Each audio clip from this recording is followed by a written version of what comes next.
चलो स्टार्ट करते हैं ना।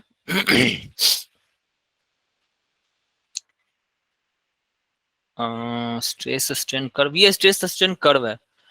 मैं फिर से ड्रॉ करूं या इसी में समझा दूं? बोलो।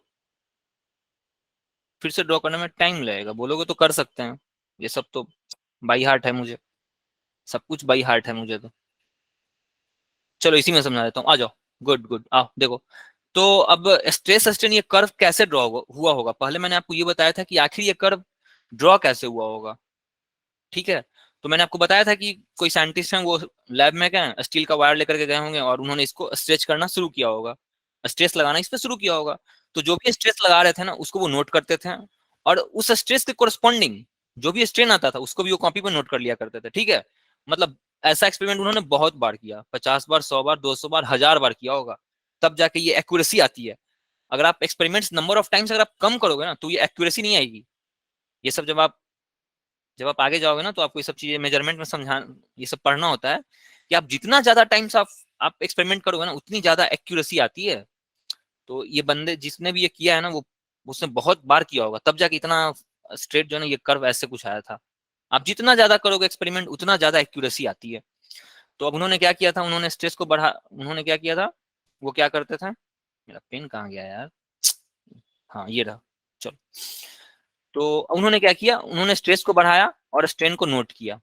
उन्होंने फिर स्ट्रेस को बढ़ाया, स्ट्रेन को नोट किया, स्ट्रेस को बढ़ाते गए, स्ट्रेन को नोट करते गए, स्ट्रेस को बढ़ाते गए, स्ट्रेन को नोट करते गए, करते करते जो है ना, उनको कुछ ऐसा ग्राफ उनको मिला है। ठीक है, बस यही है, ग्राफ प्लॉट हो गया उनका।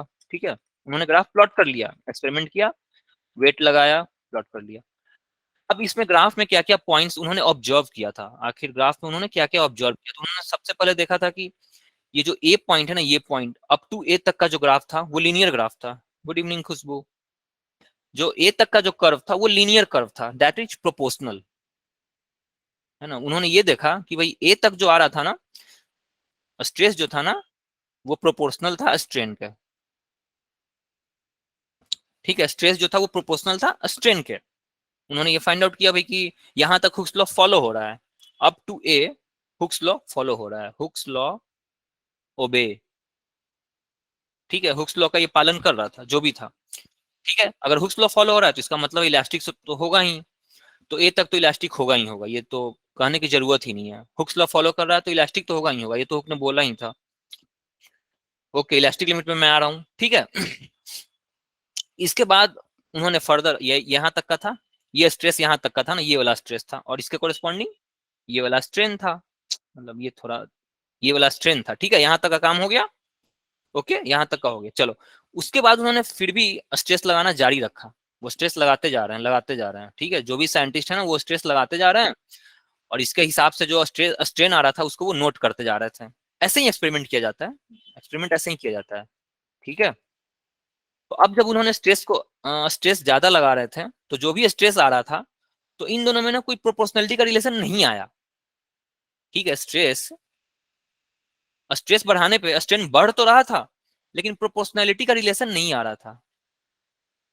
ठीक है, stress is not proportional to strain for A B, A B में प्रोपोर्शनलिटी नहीं आ रहा था, मतलब स्ट्रेस कुछ आ रहा था, स्ट्रेन कुछ आ रहा था, लेकिन ओ से ए तक का जो स्ट्रेस था ना, वो प्रोपोर्शनल आता था। प्रोपोर्शनल का मैंने आपको बताया था, अगर दो होगा, ठीक है, तो प्रोपोर्शनल का मतलब अगर इनिशियली 4 स्ट्रेन रहा होगा, अगर आप स्ट्रेस को डबल करोगे, डबल कर दिया अगर आपने स्ट्रेस को, तो स्ट्रेन को डबल होना पड़ेगा। दिस इज कॉल्ड प्रोपोर्शनैलिटी, मैंने लास्ट क्लास में इसको बताया है। अगर आपने फिर स्ट्रेस को डबल कर दिया, सपोज 8 टाइम्स 8 कर दिया स्ट्रेस को, तो स्ट्रेन आपका फिर से डबल हो जाना चाहिए। This is called proportionality. ये प्रोपोर्शनल का रिलेशन है, दोनों सेम प्रोपोर्शन में जाएंगे। स्ट्रेस को फिर आपने दुगना कर दिया, तो स्ट्रेन फिर दुगना होना पड़ेगा। ठीक है, स्ट्रेस को अगर आपने फिर से दुगना कर दिया, तो स्ट्रेन को फिर से दुगना होना पड़ेगा। दिस इज कॉल्ड प्रोपोर्शनैलिटी, जो कि ए तक फॉलो हुआ था। ये ए तक तो हो रहा था, लेकिन ए के बाद नहीं होता था। नहीं होता था कैसे समझेंगे हम? या exactly, but same proportion. Increase तो कर रहा है स्ट्रेन, लेकिन सेम प्रोपोर्शन में भी कर रहा है। इंक्रीज तो यहां भी कर रहा था ना, इंक्रीज तो इस वाले में भी कर रहा है स्ट्रेस लगाने के बाद, लेकिन प्रोपोर्शनैलिटी का रिलेशन नहीं आता है। ठीक है, इसमें क्या आ रहा होगा, सपोज करो कि 2 स्ट्रेस था और 4 स्ट्रेन आया पहली बार। दूसरी बार जब साइंटिस्ट ने इसको 4 कर दिया ना, तो स्ट्रेन जो है ना ये समझिंग 19 आ गया। तीसरी बार जब इसने स्ट्रेस को 8 कर दिया तो अगली बार ये 400 आ गया। चौथी बार इसने अगर फिर से डबल किया तो अगली बार ये 17,000 आ गया, 1700 आ गया। पूरा इरेगुलर, देख रहे हो कोई रिलेशन आ रहा है स्ट्रेस और स्ट्रेन में? ये स्ट्रेस है और ये स्ट्रेन है, कोई रिलेशन है क्या? कोई रिलेशन नहीं है। लेकिन ये जो है ना ये रिलेशन है, दिस इज प्रोपोर्शनल, ये प्रोपोर्शनैलिटी है, ये इसी को प्रोपोर्शनैलिटी बोलते हैं हम। ठीक है, इसमें कोई रिलेशन नहीं है, देखो ये irregular, it is called irregular. इसे मैंने क्या बोला? इरेगुलर है ये। ठीक है, ओके। तो ये हो रहा था ए से बी तक, ये ए से बी तक जो है ना ये इरेगुलर था, that is stress is not proportional to strain. अब स्ट्रेस प्रोपोर्शनल नहीं है तो ऑब्वियस है कि हुक्स लॉ तो फॉलो करेगा ही नहीं, ये भी क्लियर है, हुक्स लॉ नॉट फॉलो। ठीक है, हुक्स लॉ भी फॉलो नहीं करेगा। ठीक है, लेकिन लेकिन उन्होंने देखा कि भाई ए से बी तक भले स्ट्रेस स्ट्रेन का प्रोपोर्शनल ना हो, लेकिन जब मैं स्ट्रेस को हटा देता हूं ना तो बॉडी अपने आप को रिकवर कर जा रहा था, अप टू बी, बी तक रिकवर कर रहा था। ये उन्होंने ऑब्जर्व किया था, लैब में बैठे बैठे वो ये सब ऑब्जर्व कर रहे थे। तो बी तक क्या देखा उन्होंने कि बॉडी अपने जो पूरा सेप था ना उसको वो रिकवर कर जाता था। तो बी जो था ना उनका फाइनल पॉइंट था इलास्टिक लिमिट का, that is called elastic limit.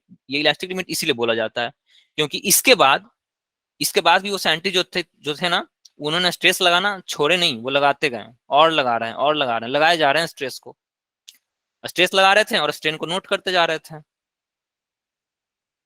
ठीक है, तो अब उन्होंने ये देखा कि भाई इसके बाद बी के बाद जरा भी अगर आपने स्ट्रेस बढ़ाया ना तो जो भी स्ट्रेन आ रहा होगा, जो भी स्ट्रेन आ रहा होगा अब ये रिकवर नहीं करेगा। उनका कहने का मतलब ये था बी के बाद का कोई भी पॉइंट अगर आप कंसीडर करते हो, कोई भी पॉइंट अगर आप बी के बाद कंसीडर कर लेते हो, बॉडी अपना सेप रिकवर नहीं करेगा। जब आप बॉडी पे लगने वाला डिफॉर्मिंग फोर्स को आप हटा दोगे ना तो बॉडी अपने सेप को रिकवर नहीं करेगा। ये था बी के बाद का कोई पॉइंट। क्लियर? तो अब ये पूरा का पूरा रीजन प्लास्टिक हो गया।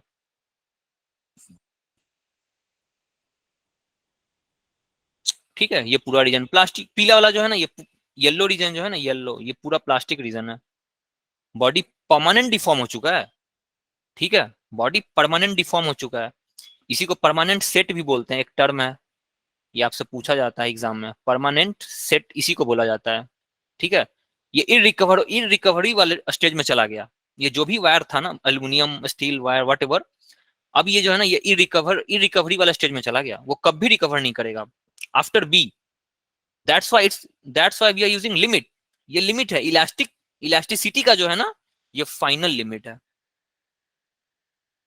ओके जानवी, हाँ तो रिवाइज कर रहा हूँ जानवी, कुछ नया नहीं पढ़ा रहा हूँ, सब कुछ रिवीजन हो रहा है। ठीक है, तभी हमने बी पॉइंट को लिमिट क्यों बोला, ये लिमिट वर्ड क्यों लगाया गया यहाँ पे, ये लिमिट वर्ड इसलिए, ये इलास्टिक पॉइंट का जो है ना, इलास्टिक प्रॉपर्टी की ना ये आखिरी पॉइंट है। बी के बाद बॉडी पूरी तरह से प्लास्टिक बन चुका है, दैट इज ये परमानेंट डिफॉर्म हो गया है। ठीक है, उसके बाद मैंने अगेन आपको बताया था एक डी और ई का कर्व था। डी और ई का कर्व बेसिकली ऐसा है कि डी और ई का कर्व बेसिकली ऐसा था कि मैंने दो मेटल, अब मैं जब लैब में गया ना तो मैं दो मेटल लेके चला गया था। सपोज कर लो एक एल्यूमिनियम लेके गया और एक स्टील लेकर के गया। ठीक है, एक का कुछ कर्व ये आया डी और ई, और एक का जो है ना ये डी और ई आया। इस दोनों को भी मतलब इसके आगे और भी होंगे, वो छुपा हुआ है, यहाँ से ये जाएगा एंड देन ये जाएगा, एंड इसके लिए भी अगेन वैसे ही होगा, ये जाएगा, मगर ये दोनों को मैं छुपा ले रहा हूँ, मैं सिर्फ डी और ई तक मैं इंटरेस्टेड हूँ। ठीक है, तो इसका डी और ई का ग्राफ जो है ना ज्यादा है, दैट इज प्लास्टिक रीजन ज्यादा है, प्लास्टिक रीजन मोर, इसलिए इसको हम क्या बोलेंगे, डक्टाइल। कहने का मतलब है कि मतलब वही मैंने बताया था, मरने से पहले ये और फरफरा रहा है, अभी नहीं मरेंगे हम भाई। डी ई पॉइंट क्या था हमारा, ई पॉइंट फ्रैक्चर लिमिट है, यहाँ पे आके तो इसको टूटना ही है। ठीक है, बट अभी भी वो मतलब ये ज्यादा संघर्ष करता है। स्टील जो है ना, स्टील एग्जाम्पल में ले रहा हूँ, स्टील को समझ मत लेना, ये सिर्फ एग्जाम्पल के लिए मैंने लिखा है, स्टील और एल्यूमिनियम, पता नहीं वो दो एलिमेंट कुछ भी हो सकते हैं। या और इज सर एल्यूमिनियम ब्रिटल होगा ना? अब हाँ एल्यूमिनियम ब्रिटल होगा, दिस इज ब्रिटल, बट ये एल्यूमिनियम मैंने एग्जाम्पल के लिए लिखा हुआ है, समझाने के लिए। अब एल्यूमिनियम स्टील का ये रिलेशन होता है या नहीं होता ये मुझे नहीं पता है, मैंने बस एग्जांपल स्टील और एल्यूमिनियम का ले लिया था। अब बस समझाने के लिए लिया है। अब एल्यूमिनियम को ब्रिटल मत बोलने लगना, या स्टील को डक्टाइल मत बोलने लगना। ये अलग अलग मेटल के लिए अलग अलग रिलेशन आता है। ठीक है, ये कर्व जो है ना, ये पूरा कर्व अलग मेटल के लिए अलग अलग शो करेगा। ठीक है, ये किसी एक पर्टिकुलर मेटल का है, ये या तो स्टील या तो व्हाट एवर, मैं गया नहीं हूं इसमें, शायद स्टील का ये है। तो एल्यूमिनियम का ऐसा नहीं आएगा, ये मत समझना कि सारे मेटल्स का ऐसा ही आ रहा है, नहीं, हर मेटल का डिफरेंट डिफरेंट डिफरेंट डिफरेंट आता जाएगा। ठीक है, ये एक पर्टिकुलर मेटल का होगा, कोई भी साइंटिस्ट उसको ले गए होंगे और देख लिए होंगे अच्छा अच्छा ऐसा ऐसा आ रहा है। ठीक है, यहाँ पे जो मैं बता रहा हूँ, यहाँ मैंने दो मेटल कंसीडर कर लिए, एक का मैंने मान लिया एग्जाम्पल, एक मान लो कि एल्यूमिनियम ले लिया, और एक का मान लो कि मैंने स्टील ले लिया। तो जिसका प्लास्टिक रीजन ज्यादा आएगा ना वो हमारा डक्टाइल कहलाएगा, और जिसका प्लास्टिक रीजन डी और ई के बीच का डिस्टेंस जो है ना ये कम होगा वो हमारा ब्रिटल कहलाएगा। हाँ ग्लास होगा, एग्जैक्टली ग्लास, या फिर वो जो फाइबर का, वो चीनी मिट्टी, वो चीनी मिट्टी का हम लोग खिलौना खरीदते थे ना, वो मगरमच्छ वगैरह होता है, शेर भालू चीता जो आता है चीनी मिट्टी का, वो क्या होता है, उसको आप पटकते हो और टूट जाता है।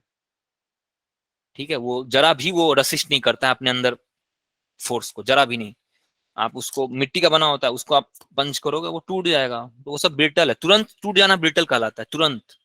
और जो खींचता है अपने आप को, जो संघर्ष कर रहा होता है वो हमारा प्लास्टिक होता है। ठीक है क्लियर, ग्राफ यही था, ग्राफ में और कुछ नहीं है। क्लियर है सबको ग्राफ? कोई ऐसा पॉइंट जो मिस कर रहा है, कोई पूछना चाहता है पूछो। ये पूरा रीजन हमारा इलास्टिक होगा, देख रहे हो, ये पूरा रीजन इलास्टिक है, दिस इज इलास्टिक। इसमें भी दो रीजन है, यहां तक का रीजन हुक्स लॉ फॉलो करेगा, और यहां तक का रीजन हुक्स लॉ फॉलो नहीं करेगा, लेकिन इलास्टिक तो रहेगा। परमानेंट सेट, ये पूरा परमानेंट सेट ही होता है, ये पूरा परमानेंट सेट है। ठीक है, बॉडी का एक ऐसे फेज में चले जाना जहां से वो अपने आप को रिकवर नहीं करता है, वो परमानेंट सेट कहलाता है। ठीक है, इरिकवरी मतलब इरिकवरी, पूरी तरह से इरिकवर, इरिकवरेबल फेज में चला जाता है वो। मतलब इसके बाद का जो फेज होता है ना, एक बार रिपीट कर दूं अर्चना, चलो आ जाओ भाई, यही ओके चलो, ये एक इसको फिर से रिवाइज कर लेते हैं, आ जाओ। देखो इसमें मैं बता रहा था, ओके रीता, अब एक और अर्चना पूछ रही है फिर से बताने को, आ जाओ भाई फिर से देख लेते हैं, क्या है, जितना देखोगे उतना बार याद होगा। ठीक है, आ जाओ फिर से देख लेते हैं भाई, बोर हो रहा है ना कुछ लोग, कोई नहीं, तुरंत बस 2 मिनट में इसको मैं फिनिश कर रहा हूँ। देखो, तो सबसे पहले ये ग्राफ बना होगा, अर्चना, अर्चना पूछ रही थी ना, कौन थी यार? अर्चना थी ना, अ, कौन है भाई, Yes, कहाँ गई? अर्चना, ओके चलो, elastomers and stress sustain curve, okay Khushboo. तो देखो इसमें सबसे पहले क्या होता है कि आपका स्ट्रेस सस्टेन कर्व कैसे ड्रॉ होता है, मैंने ये बताया कि लैब में जाके बैठो, एक वायर को लेके जाओ, एक्सपेरिमेंट करते रहो, उसका स्ट्रेस उस पर लगाओ, और उस पर स्ट्रेस लगाने के बाद जो स्ट्रेन डेवलप करता है उसको नोट करते जाओ कॉपी पे। और ऐसे एक्सपेरिमेंट्स आपको मतलब 100 50 200 400 500 1000 बार करने होंगे।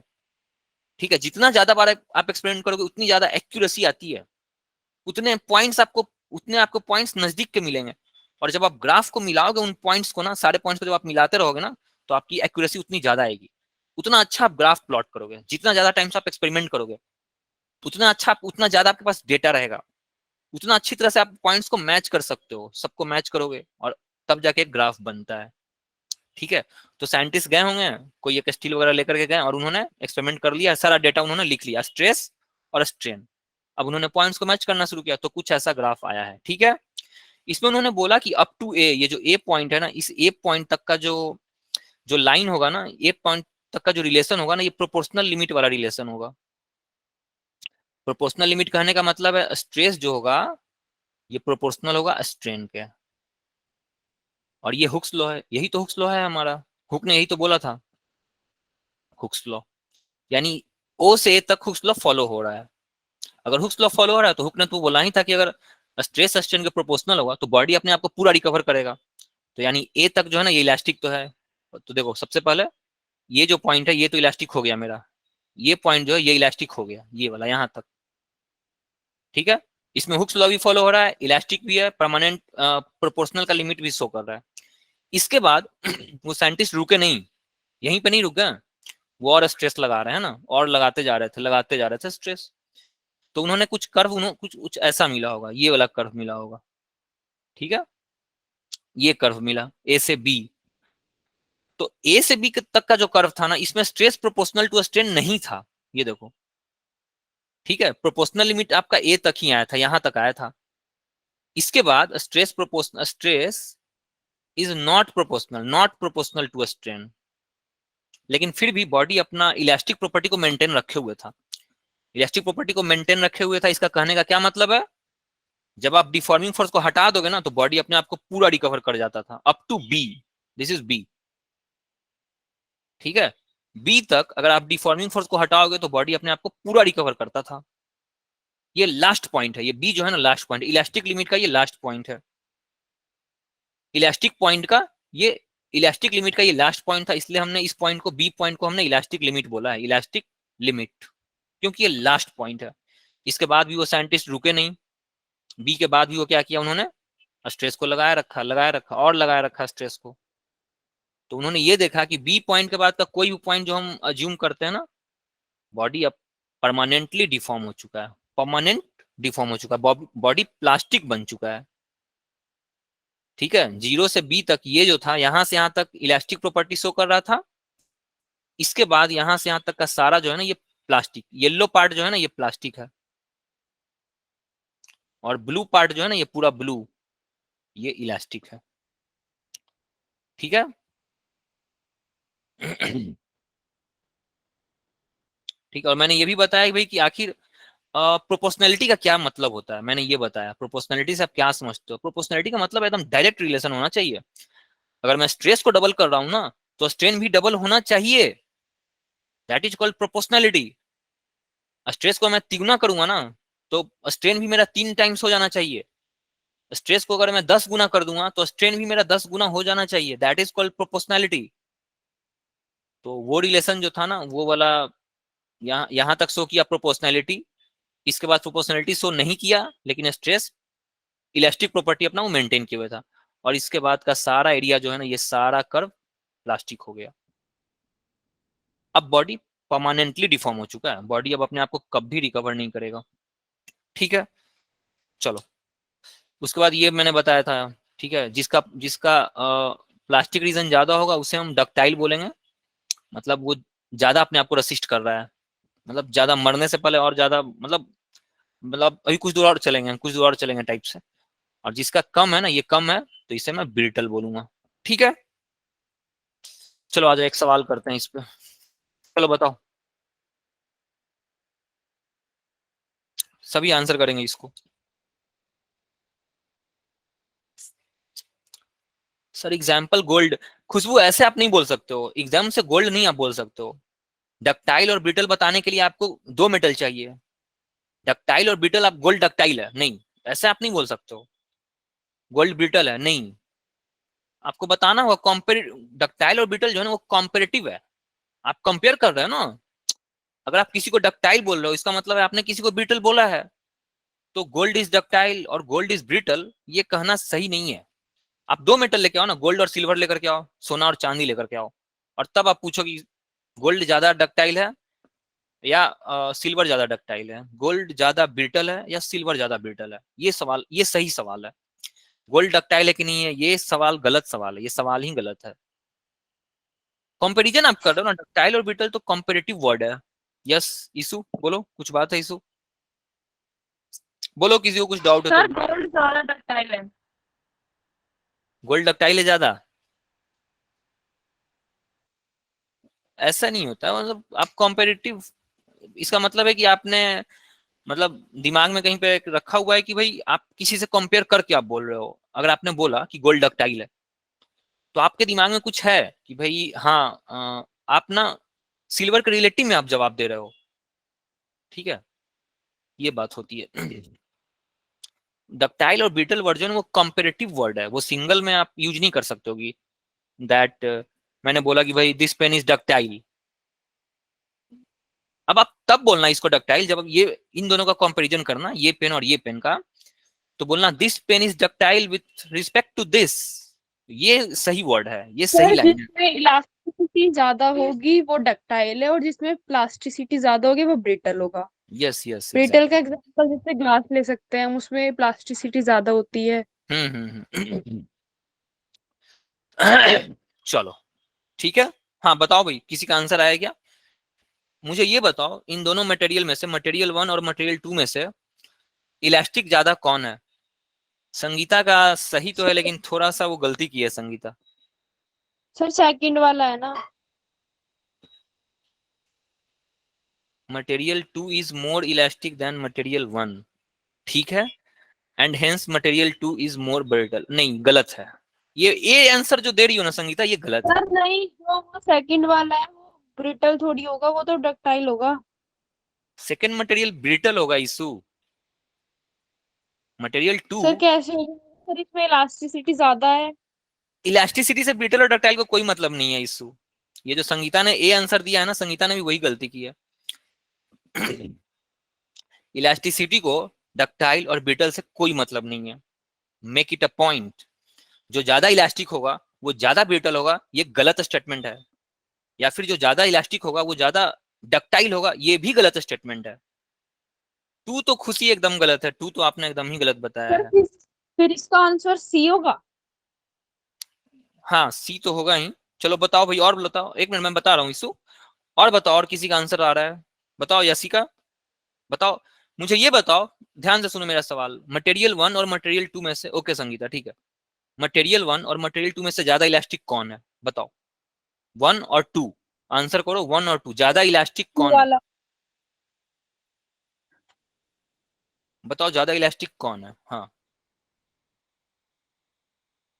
सी। यस, सी तो आंसर होगा। 2 एग्जैक्टली। जो अब देखो, इसमें मैं बता रहा हूँ कि ज्यादा इलास्टिक कौन है, पहले मैं इस पे बात करता हूँ। ये देखो, इसका ये लेंथ देख रहे हो, ये लेंथ अगर आप मेजर करोगे ना, ये वाला लेंथ 2, यस, ये देखो जब आप ये लेंथ मेजर करोगे ना, यहाँ देखो, यहाँ देखो, इसका लीनियर लिमिट ज्यादा है ना, ये तो देखो ना, इसका ये लेंथ बॉडी 2 सर ज्यादा इलास्टिक होगा, यस यासिका। और इसका ये लेंथ कम है। आप मेजर करो ना, आपके मोबाइल में दिख रहा होगा, ये छोटा है, ये जो है ना, ये छोटा है और ये बड़ा है। या या एग्जैक्टली, इसलिए ये मोर इलास्टिक होगा, ठीक है।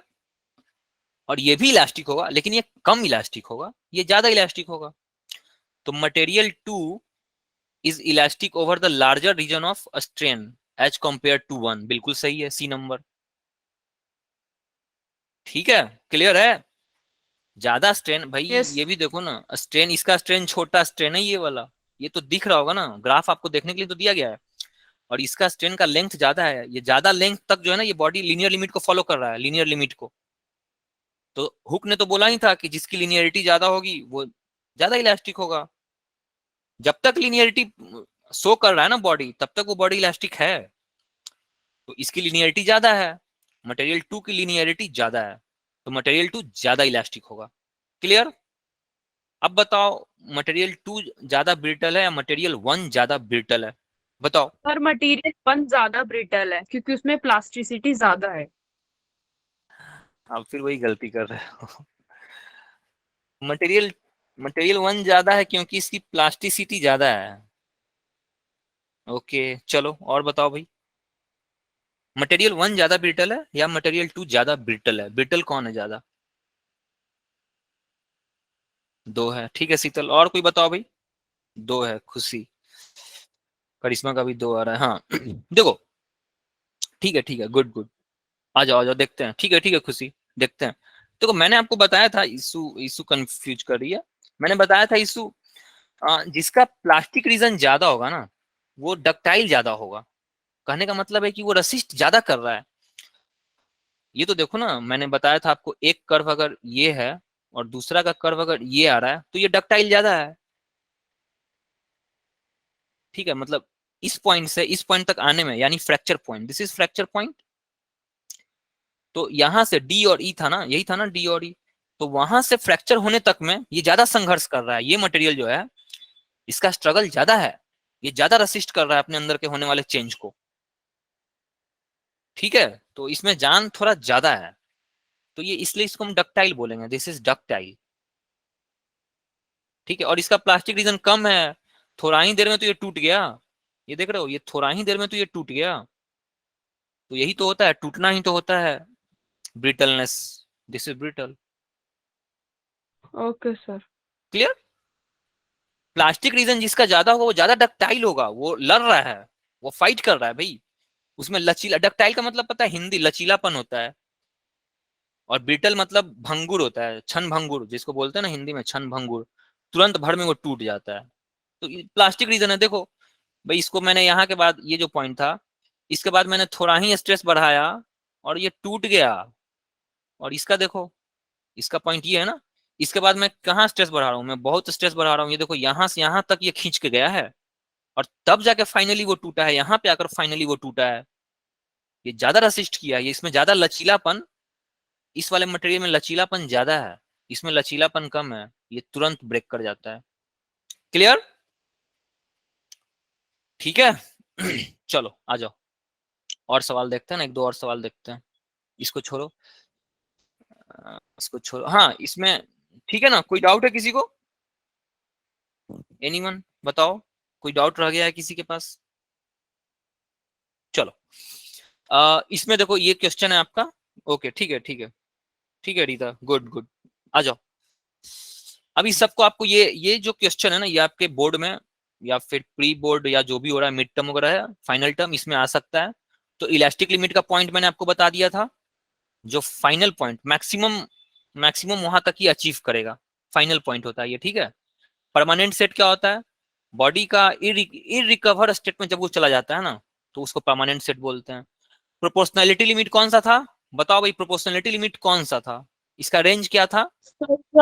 इलास्टिक मतलब जो कुछ भी मतलब मेटल होगा वो अपनी शेप और साइज दोबारा रिगेन नहीं कर सकता। इलास्टिक में करेगा ना, मतलब स्ट्रेस इलास्टिक में तो स्ट्रेस और करेगा। स्ट्रेस स्ट्रेन के प्रोपोर्शनल नहीं होता, स्ट्रेन अलग होता है और स्ट्रेस अलग होता है। किस में, किस में स्ट्रेस अलग होता है, स्ट्रेन किस में अलग होता है, बताओ इशू, किस में अलग होता सर है। ये प्लास्टिक बन जाएगा उस पॉइंट के बाद। किस पॉइंट के बाद, वो प्रोपोर्शनैलिटी लिमिट में पूछ रहा हूँ, आप लोग क्वेश्चन मेरा नहीं समझ रहे हो, मैं प्रोपोर्शनैलिटी लिमिट और की मैं बात ओ कर से रहा ए तक तो हुक्स लॉ फॉलो करेगा, ओ से हूँ। बी यस, तक स्ट्रेन अलग आएगा और स्ट्रेस अलग आएगा, फिर ओ से ठीक सी है। तक वो परमानेंट सेट हो जाएगा, फिर ओ से डी तक वो उसका फ्रैक्चर पॉइंट आ जाएगा। ये आप इशू आप गलत बोल रहे हो, आप ओ बार बार ओ से ए, ओ से बी आप यूज कर रहे हो, ये आप गलत यूज कर रहे हो ना, ओ से सी और ओ से डी, ये गलत यूज कर रहे हो।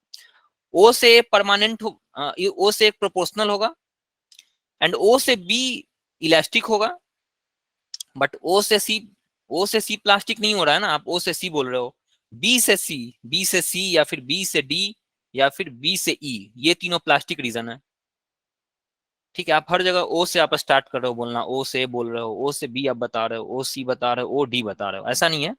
ओ से इज योर प्रोपोर्शनल लिमिट, ओ से बी इलास्टिक, इलास्टिक तो रहेगा, सी टू डी प्लास्टिक, एग्जैक्टली। ओ से सी आप कुछ भी नहीं बोल सकते हो, ओ से सी में आपका इलास्टिक भी रह जाएगा थोड़ा सा, और थोड़ा सा प्लास्टिक भी रह जाएगा, यस सर। ठीक है। तो ओ से सी मत बोलो ना आप ओ से सी आप बोल रहे हो, ये गलती कर रहे हो आप। क्लियर, ठीक है। चलो आ जाओ, फिर से आते हैं।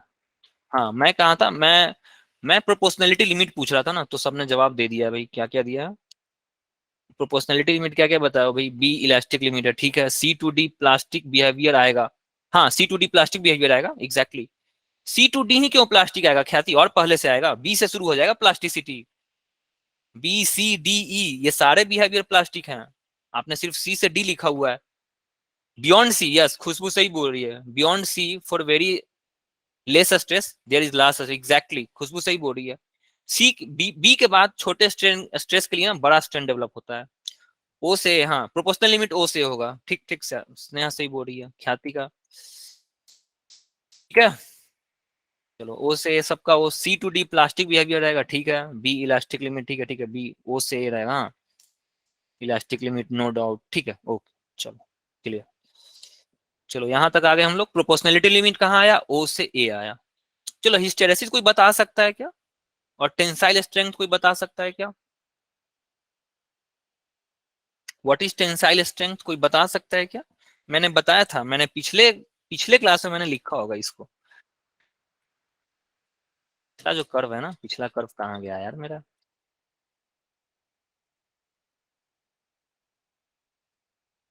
ये देखो, सी टू डी, नहीं नहीं, डी पॉइंट जो होता है ना, ये अल्टीमेट टेंसाइल स्ट्रेंथ पॉइंट कहलाता है, डी। मैंने लास्ट क्लास में मैंने बताया था, किसी ने पलटा भी नहीं होगा, ठीक है? तो दिस इज डी, ये पॉइंट जो होता है ना, this is called ultimate tensile strength, ठीक है? इसका एक्चुअली ये होता क्या है, इसके बाद अगर आप स्ट्रेस को घटाओगे भी ना, तब भी आता जाता है, ये इसका मतलब होता है। हाँ, टेंसाइल स्ट्रेन इज लॉन्ग, गलत है ये, खुशबू गलत लिख रही हो आप। आप गलत लिख रहे हो अभी। चलो, अल्टीमेट टेंसाइल स्ट्रेंथ,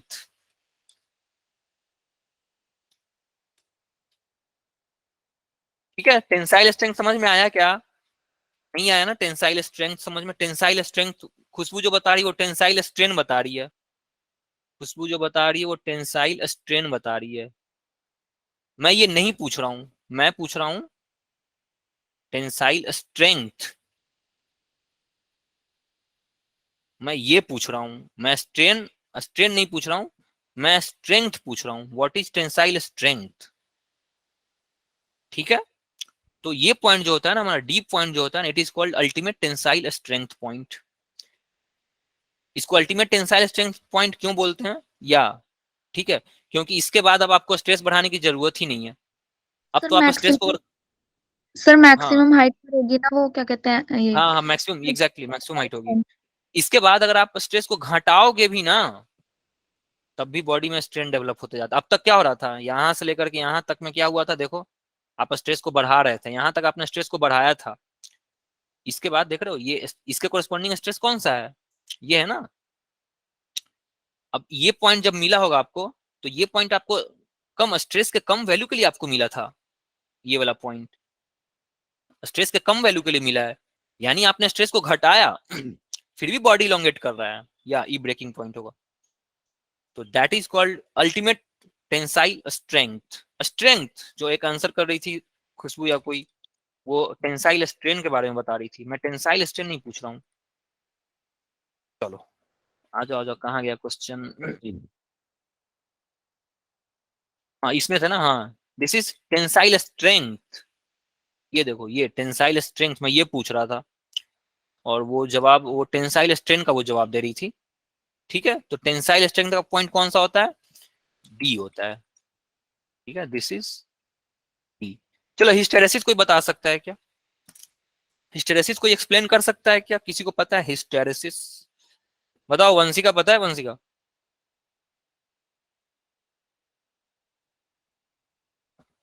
शीतल पता है क्या? No sir, okay. खुशी, पड़ी, प्रोमिला, प्रोमिला आज बहुत दिन बाद लगता आ रही है क्लास में। हाँ वेदांश बताओ भाई, वेदांश। नो सर, किसी को नहीं पता है हिस्टेरेसिस? ओके ठीक है, ये तो ठीक है। ओके रीता, चलो ठीक है, आओ हिस्टेरेसिस एक बार देख लेते हैं। ये इंटरेस्टिंग है ना, हिस्टेरेसिस इंटरेस्टिंग है, इसमें एनर्जी का यूज होता है। आ जाओ हिस्टेरेसिस देखते हैं ना। ये बेसिकली ये सारे जो क्वेश्चन है ना, थियोरेटिकल क्वेश्चन जो भी इसमें डाले गए हैं, वो डिपार्टमेंट के क्वेश्चन डाले गए हैं। ये इंपॉर्टेंट क्वेश्चन हैं जो आपके प्री बोर्ड में आने वाले हैं, याद रखना ये बात। जो आप बोर्ड देने जाओगे ना अभी, आई थिंक फेब में जो होने वाला है फाइनल बोर्ड, उसमें ये सब क्वेश्चन आने की प्रोबेबिलिटी बहुत ज्यादा है। स्टेट ऑफ, या सही सही बोल रही है जूही, सही बोल रही है, थोड़ा सा सही बोल रही है। तो होता क्या है बताओ जूही, अगर वो डिपेंडेंट हो रहा है तो इससे क्या फर्क पड़ गया, डिपेंडेंट है वो, ठीक है, तो उससे क्या फर्क पड़ गया?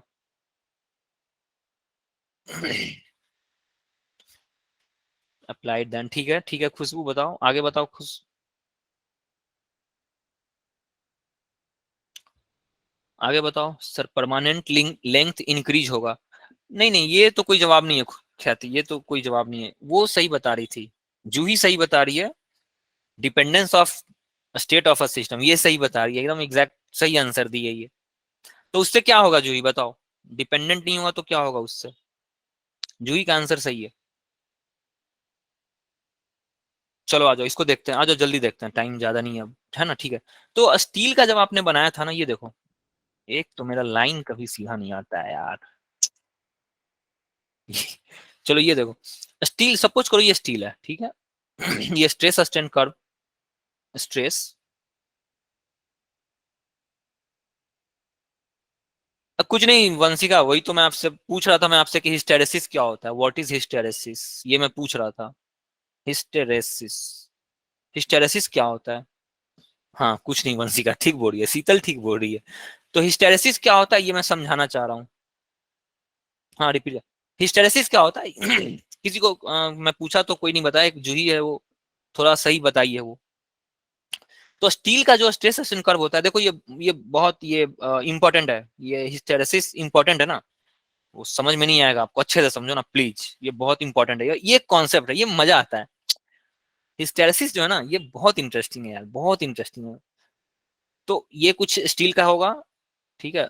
और आया ये इसका elastic, this is proportional limit, इसके बाद इलास्टिक लिमिट, ठीक है, और उसके बाद फिर वो ये हो गया, ये स्ट्रेस का रहा, ये स्टील का है, ठीक है, ये स्टील का है, ठीक है। अब हम रबर का बना रहे हैं ना, अब हम रबर का बनाने जा रहे हैं, ध्यान से समझो, बहुत इंटरेस्टिंग है यार ये, मुझे तो बताते हुए गुदगुदी हो रही है। अरे ये बहुत मजेदार कॉन्सेप्ट है, मैं जब जाना था ना इसके बारे में, मुझे बड़ा मजा आया था। तो ये देखो, ये स्ट्रेस स्ट्रेन कर्व किसका है? ये रबर का है, ये रबर का है, ठीक है। तो रबर जो होता है ना, ये इसमें देखो, ये प्रोपोर्शनल लिमिट है ना, ये प्रोपोर्शनल लिमिट वाला केस होता है। रबर में कहीं प्रोपोर्शनलिटी नहीं होती है, रबर में स्ट्रेस स्ट्रेन के कहीं प्रोपोर्शनल नहीं होता, एक मोमेंट के लिए भी नहीं होता है, ठीक है। उसका कर्व ना कुछ ऐसा होता है, ठीक है, ऐसे वो डिफॉर्म किया, ठीक है, ये डिफॉर्म हो गया रबर, क्लियर, रबर यहां तक डिफॉर्म किया, ठीक है। आपने स्ट्रेस लगाया ना, आपने कुछ स्ट्रेस लगाया और ये स्ट्रेन डेवलप हुआ इसमें, और कुछ इस तरह से इसका कर्व आया।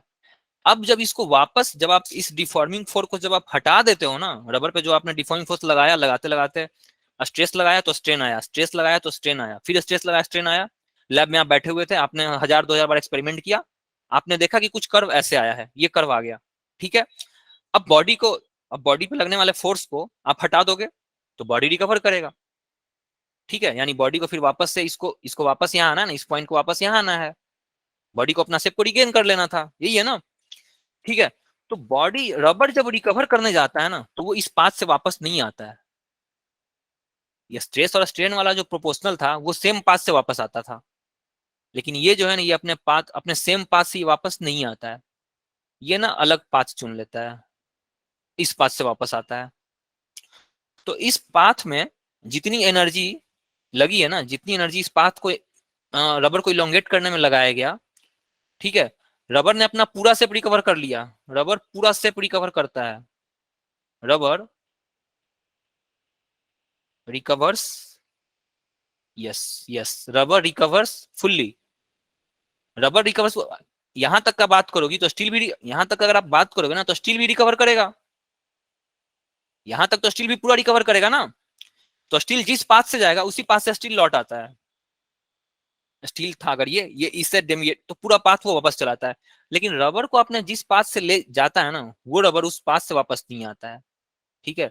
तो ये एरिया जो है ना, समझो कि ये जो एरिया है पूरा, आपने सपोज करो कि इतना एनर्जी आपने लगाया होगा रबर को डिफॉर्म करने में, ठीक है, ये पूरा एनर्जी आपने लगाया है, जब रबर वापस लौटा ना, जब रबर वापस लौटा तो इतना ही एरिया वो, इतना ही एनर्जी वो लिया था वापस लौटने में, उसने इतना ही एनर्जी खर्च किया, ठीक है। तो ये जो बाकी का एनर्जी जो बच गया, ये वाला एनर्जी जो बच गया, ये एनर्जी, ये सारा का सारा कहाँ चला जाता है? हीट में चला जाता है, हीट लॉस, ठीक है। और इसी फेनोमेना को हम हिस्टेरेसिस बोलते हैं, या एरिया लॉस ऑफ एनर्जी को डिपेंड करता है, एग्जैक्टली exactly.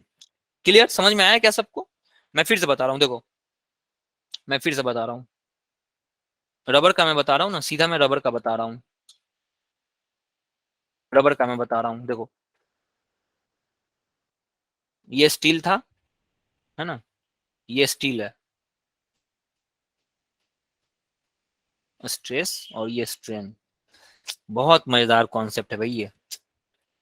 और ये आपका, इसको अगर आपको कुछ लोगों को एरिया समझ में नहीं आ रहा होगा तो जब थर्मोडायनेमिक्स पढ़ोगे ना तो एरिया समझ में आएगा। ये रबर है, जब थर्मोडायनेमिक्स पढ़ोगे ना तो एरिया समझ में आएगा। ठीक है, तो ये स्टील क्या था, स्टील पूरा रिकवर करता है, ये इसका इलास्टिक लिमिट तक ही मिल गया। रबर जरा भी इलास्टिक लिमिट, रबर जरा भी स्ट्रेस प्रोपोर्शनल टू स्ट्रेन नहीं होता है, एक मोमेंट के लिए भी नहीं होता है। ठीक है, वो कुछ इरेगुलर शेप ये दिखाता है रबर। ठीक है, लेकिन रबर को जब वापस आना होता है ना तो वो कुछ अलग पाथ ले लेता है, अलग पाथ ले लेता है।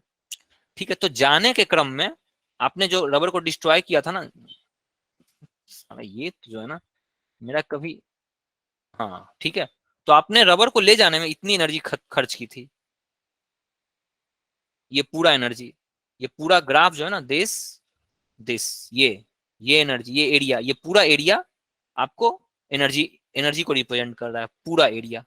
ठीक है, चलो, जब रबर को लौटना था ना, जब रबर को वापस लौटना था तो रबर ने सिर्फ ये वाला एरिया, इस एरिया को यूज किया है रबर ने, ये एरिया।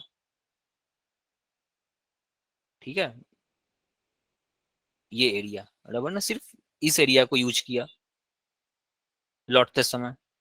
ठीक है, तो अब ये एरिया जो बाकी का बच गया, ठीक है, ये जो एरिया बच गया ये वाला, इस एरिया को मैं रेड से दिखा रहा हूँ, ये जो रेस्ट एरिया रह गया, रेस्ट एरिया जो कि एनर्जी को रिप्रेजेंट कर रहा है, ये पूरा का पूरा हीट में लॉस हो जाता है, हीट लॉस।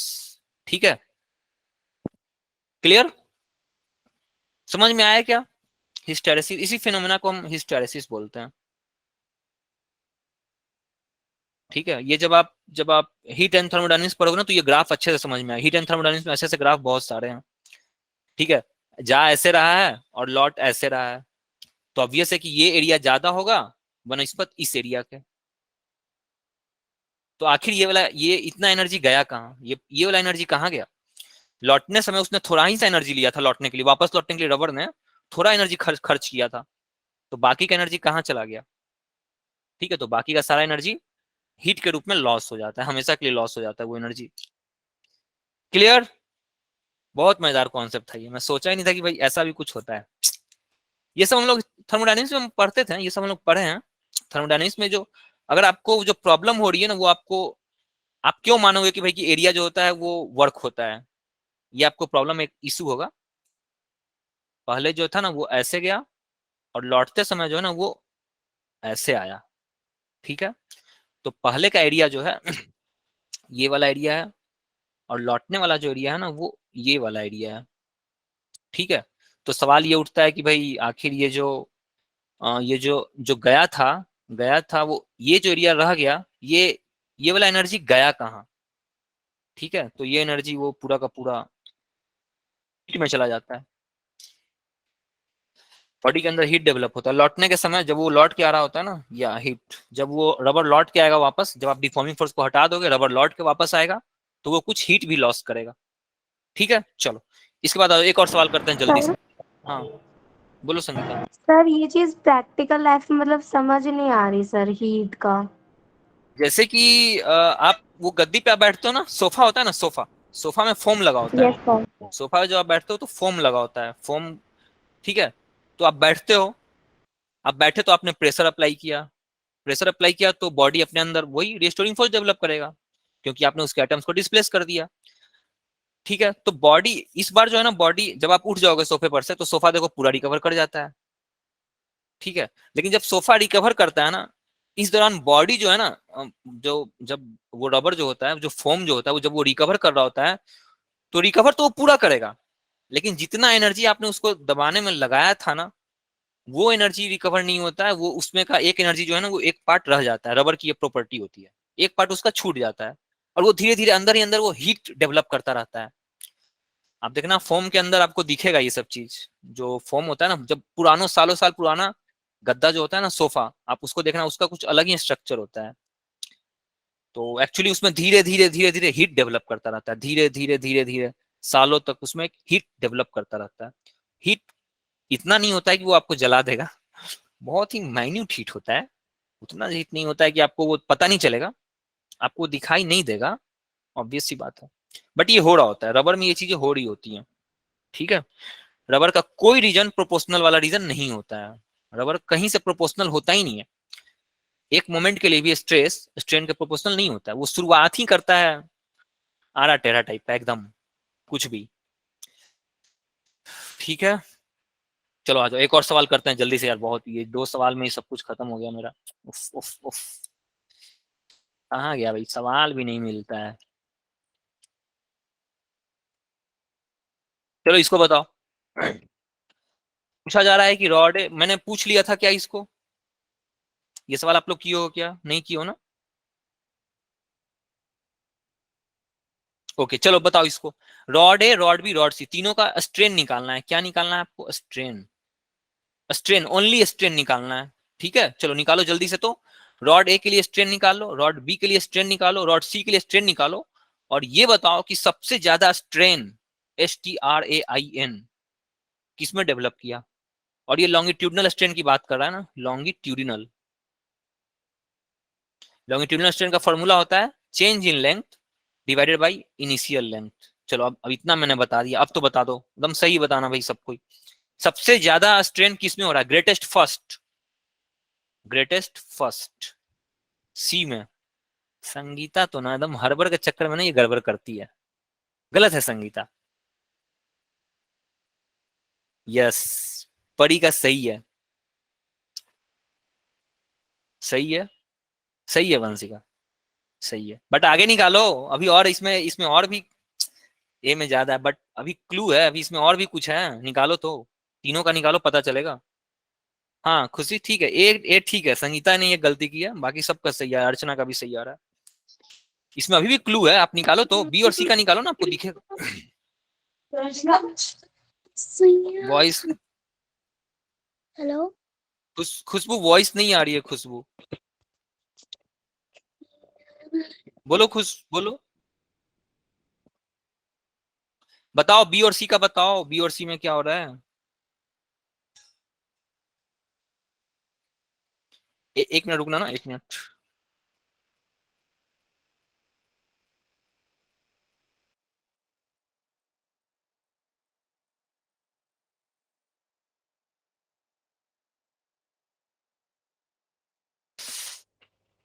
किसका किसका आया भाई, बी और सी का कोई बता नहीं रहा है, निकालो, निकालने में बोल रहा हूँ, सीरियसली में बोल रहा हूँ, निकालने, उसमें अभी भी आपको कुछ नजर आएगा एक्स्ट्रा, एग्जैक्टली अभी संगीता सही बोली है, एग्जैक्टली एग्जैक्टली स्नेहा, एग्जैक्टली ए और बी का सेम आएगा स्ट्रेन, यही मैं, और अब बताओ कि ए बी और सी,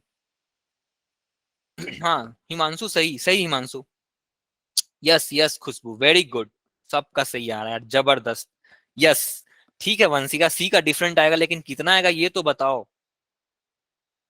मतलब ऐसे ही बैठे बैठे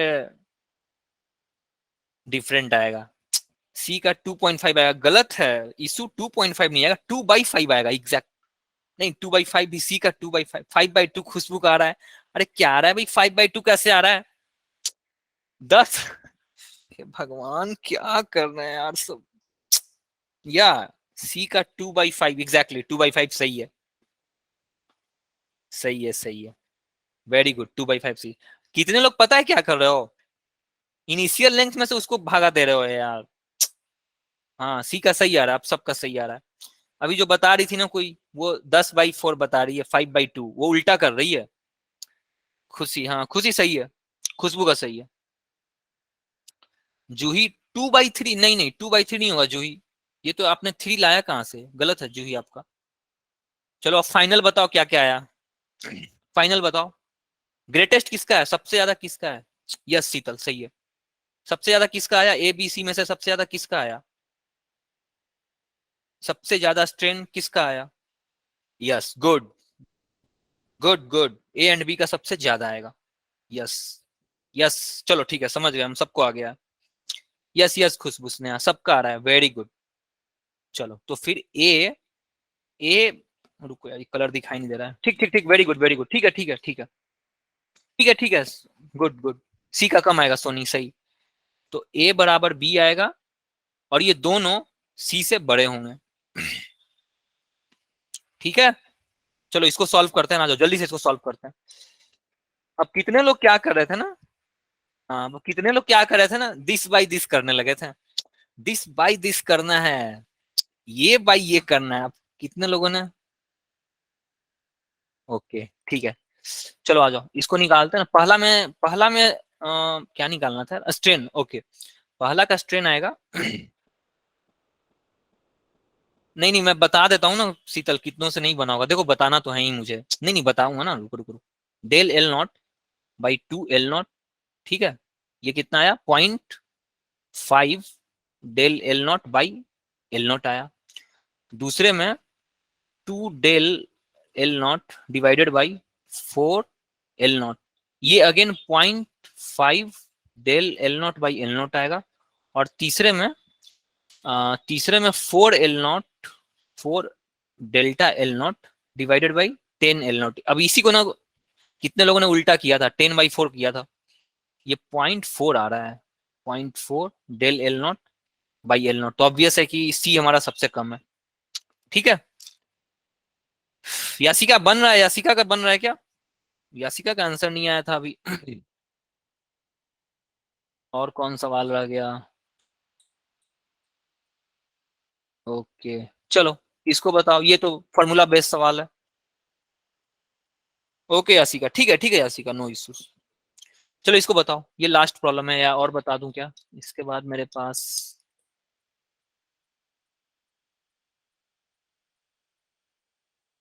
चलो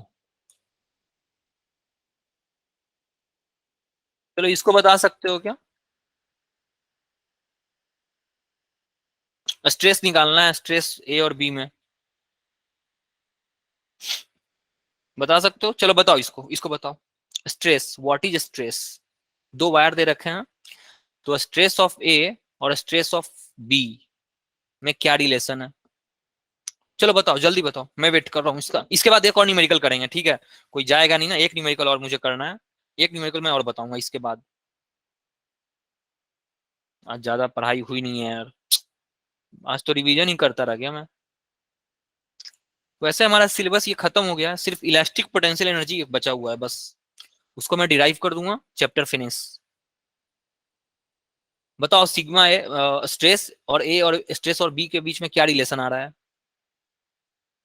बताओ, आपको क्वेश्चन बोल रहा है R of A is equal to twice R of B, ये अकॉर्डिंग टू क्वेश्चन है ना,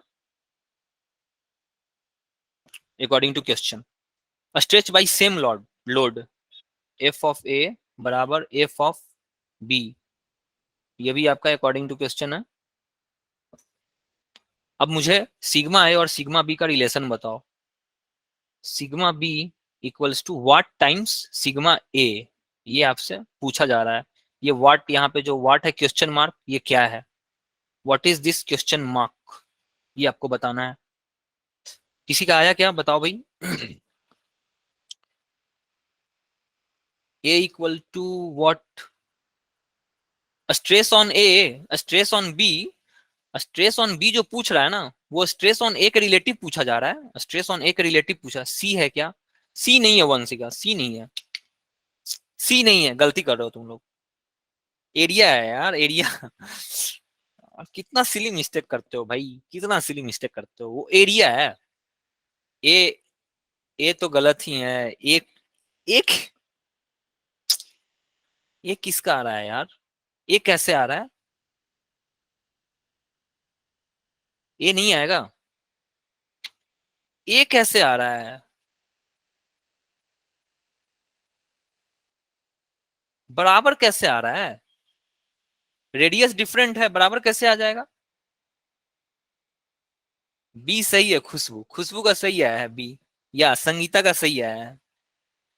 सी नहीं होगा जूही, करिश्मा का बी सही है, बी सही है करिश्मा। हाँ हाँ रीता, बी सही है। चलो आओ देखते हैं, आ जाओ आ जाओ, देखते हैं, आ जाओ आ जाओ। तो देखो स्ट्रेस का फॉर्मूला क्या होता है? स्ट्रेस का फॉर्मूला होता है फोर्स पर यूनिट एरिया, ठीक है, यही है ना, the radius of A is twice. चलो स्ट्रेस ऑफ ए अगर मैं लिखना चाहूं तो मैं क्या लिखूंगा, force on A divided by area of A. Stress और बी अगर मुझे लिखना होगा तो मैं क्या लिखूंगा, force on B divided by area of B. Clear.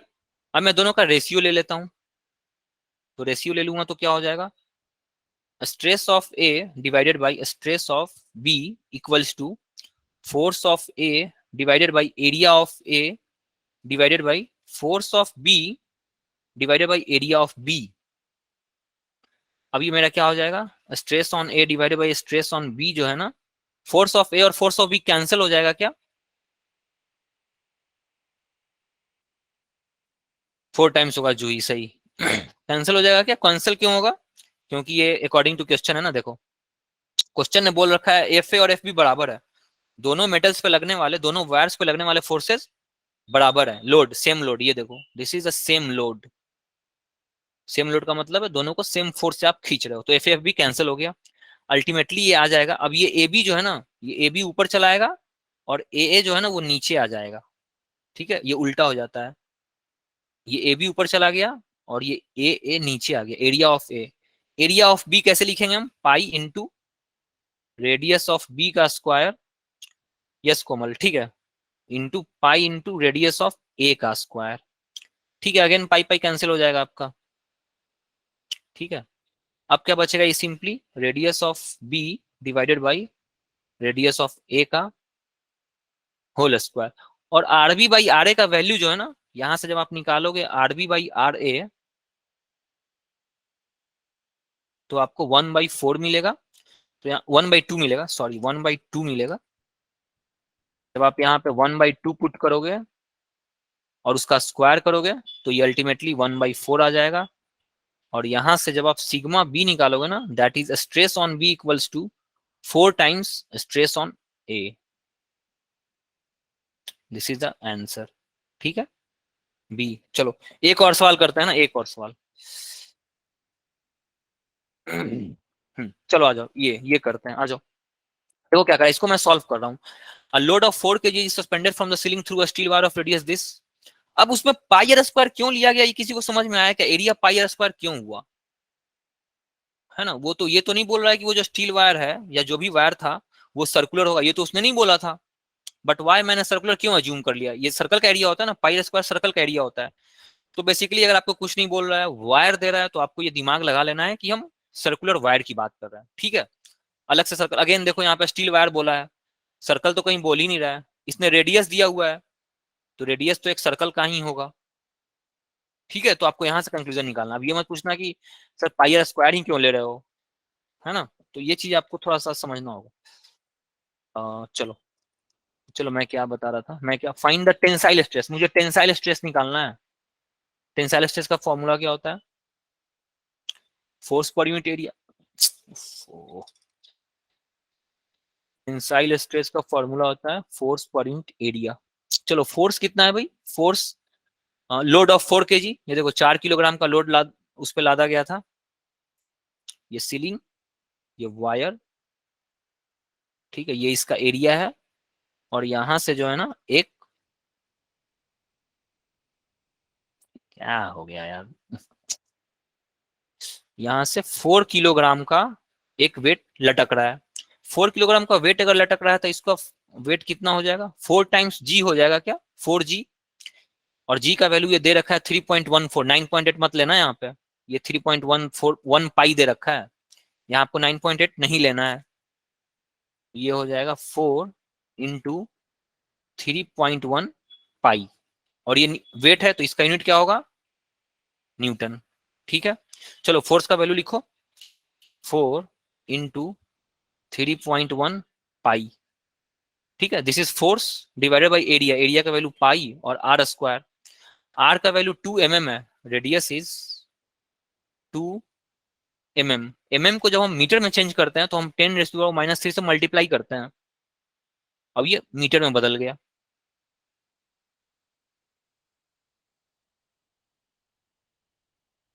Pi are square 6200 आ रहा है, ओके। चलो देखते हैं। चलो ये पाई पाई कैंसिल हो जाएगा, स्ट्रेस क्या आ रहा है, टेंसाइल स्ट्रेस आ गया 4 इंटू 3.1 डिवाइडेड बाई 4 इंटू 10⁻⁻⁻6। ठीक है, अगेन यहाँ 4 कैंसिल हो जाएगा। ये आ गया 3.1 इंटू 10⁻6। ये -6 जो है ना नीचे वाला डिनोमिनेटर का -6, 10⁻⁻6, ये ऊपर आकर के 10⁻+6 हो जाएगा। ठीक है, 3.1 इंटू 10⁻+6, ये आंसर आ रहा है 31001 2 3 4 5 6। यार इसको यहीं पर रहने दो, क्यों कंफ्यूजन कर रहे हो, यही आंसर आ गया। दिस इज द न्यूटन पर मीटर स्क्वायर। संगीता गलत बता रही थी, संगीता गलत, 6.2 नहीं, ये गलत है। आप 2 कहीं पे आप एक्स्ट्रा लगा रहे हो। आपने क्या गलती किया पता है, आपने ये 2 2 जब 4 जो होगा ना, 2 का स्क्वायर है, तो आपने ये 4 नहीं लिखा होगा, आपने यहाँ पे 2 लिखा होगा, 2 से 2 काट दिया होगा, यहाँ 2 आया होगा, आपने इसका मल्टीप्लाई किया होगा, ये 6.2 आया होगा। यही आपने गलती की है। चलो ठीक है, क्लियर, दिस इज आंसर, यही आंसर है।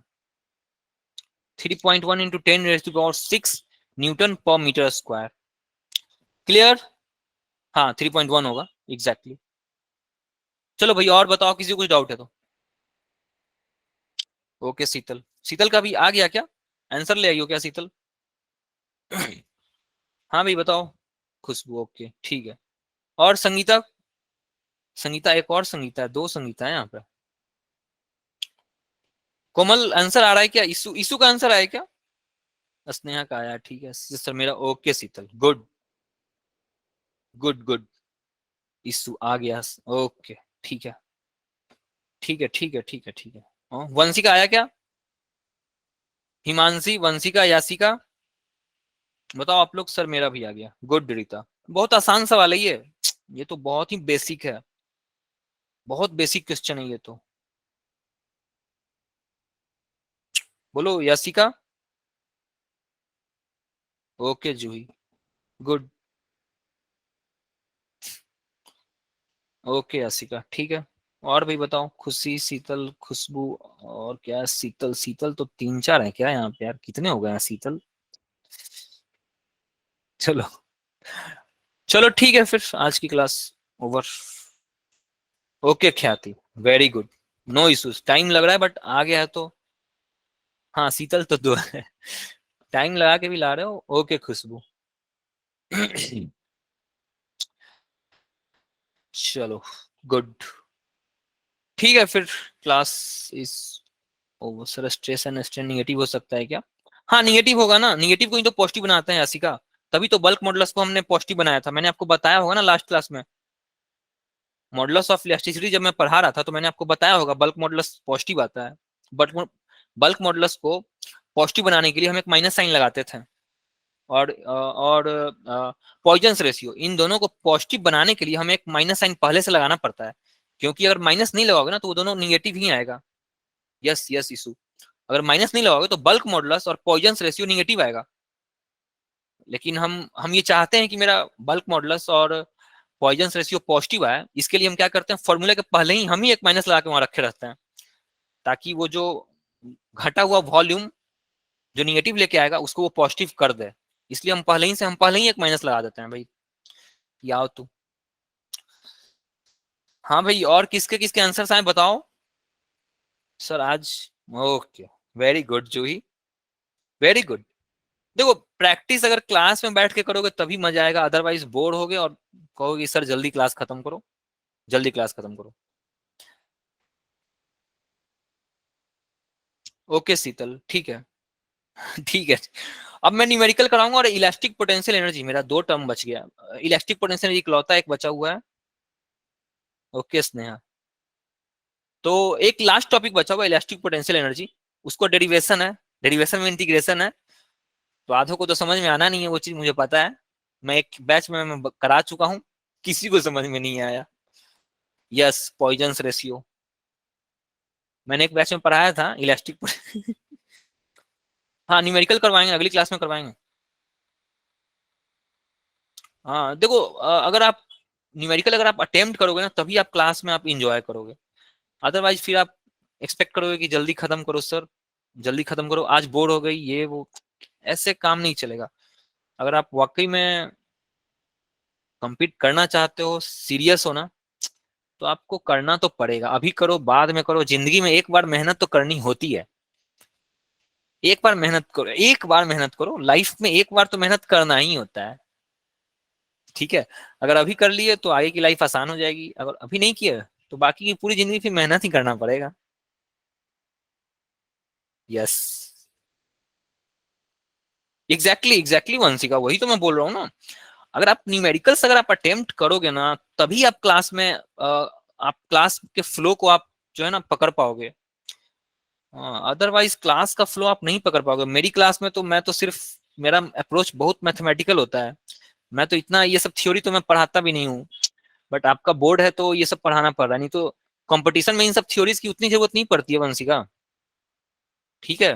तो इसलिए आप न्यूमेरिकल बनाओ, मैं सबको बोलता हूँ, कंपटीशन में जब आप आओगे ना, जब जेई हाँ शीतल, जब आप जेई नीट का पेपर दोगे ना तो ये सब थ्योरी काम नहीं आएगा, जेई नीट में आपका न्यूमेरिकल आता है। हाँ ठीक है मैम तो करवाएंगी। तो मेरा तो अगर अगर आप न्यूमेरिकल में इंटरेस्टेड नहीं हो ना तो मेरी बैच में तो आप बोर होते रहोगे, सरवाइव ही नहीं कर पाओगे मेरा बैच।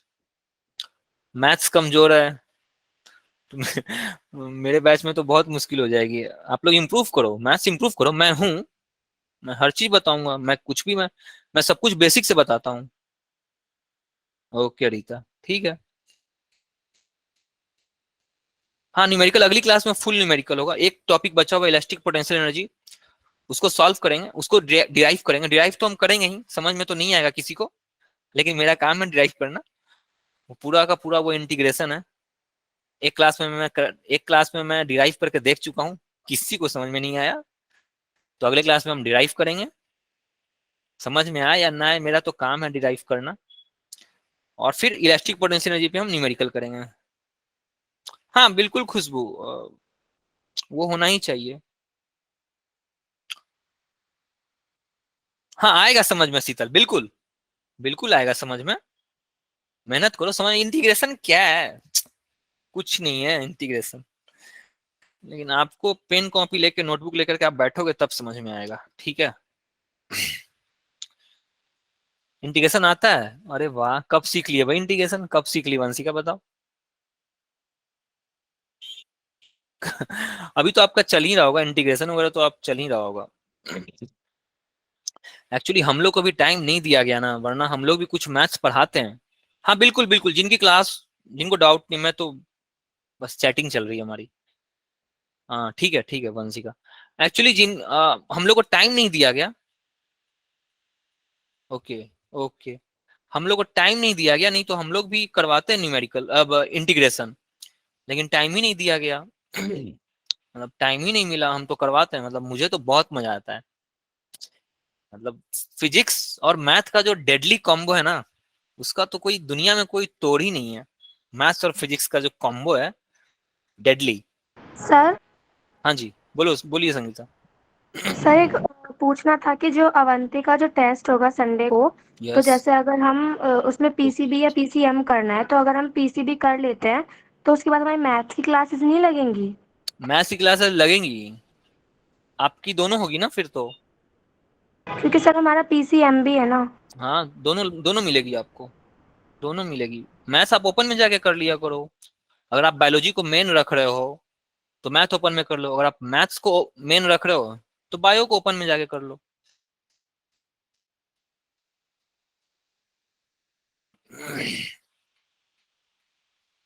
शीतल है या अच्छा, ओ माय गॉड, हाँ ठीक है बढ़िया है, स्कूल टू स्कूल मैच करते रहो सब लोग।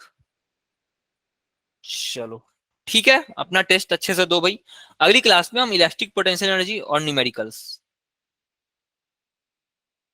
सब यहीं पे, तुम लोग ना सब यहीं पे कर लो, ठीक है सारी चैटिंग यहीं कर लो सब। हाँ हाँ, ओके चलो, थैंक यू।